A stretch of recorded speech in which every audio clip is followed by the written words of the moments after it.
তো নমস্কার ইউটিউববাসী, আজকের এই ছোট্ট ভিডিওতে আমরা শিখব 1 বিঘা জমি সমান কত কাঠা। তো বন্ধুরা, ভিডিওটি স্কিপ না করে সম্পূর্ণ ভিডিও দেখবেন, তাহলে বুঝতে পারবেন 1 বিঘা জমি সমান কত কাঠা। তো প্রথমে আমরা জানবো 1 বিঘা জমি কতটুকু।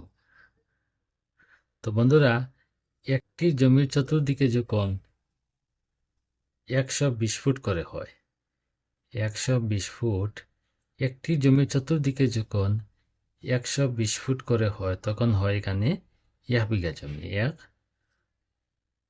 বিঘা জমি।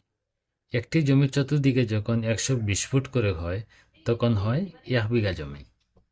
তো একটি জমির দৈর্ঘ্য যদি 120 ফুট হয় এবং প্রস্থ যদি 120 ফুট হয়, তখন এই জমিনে কত স্কোয়ার ফুট জমি হয় আমরা প্রথমে দেখব।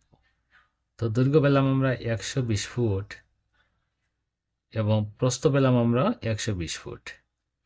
এই দৈর্ঘ্য প্রস্থ যদি আমরা গুণ করি, তাহলে হবে 14,400 বর্গফুট। তো 1 বিঘা জমির স্কোয়ার ফুট পেলাম আমরা 14,400 বর্গফুট। আর এই ভিডিওতে আমরা দেখতে চাচ্ছি 1 বিঘা জমি সমান কত কাঠা। তো প্রথমে আমরা জানবো 1 কাঠা জমি সমান কত বর্গফুট। তো 1 কাঠা জমি সমান হচ্ছে 720 বর্গফুট।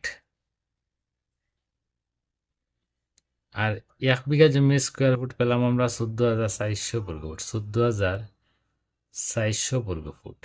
এটাকে যদি আমরা 1 কাঠা জমি সমান পেলাম আমরা 720 স্কোয়ার ফুট।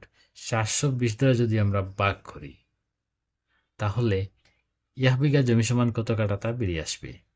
তো 720 দিয়ে যদি আমরা 14,400-কে ভাগ করে হবে 20 কাঠা।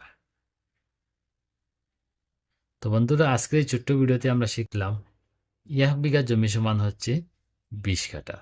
তো বন্ধুরা, এই ভিডিওটি আপনাদের কাছে কেমন লাগলো কমেন্টের মাধ্যমে অবশ্যই জানাবেন। ধন্যবাদ।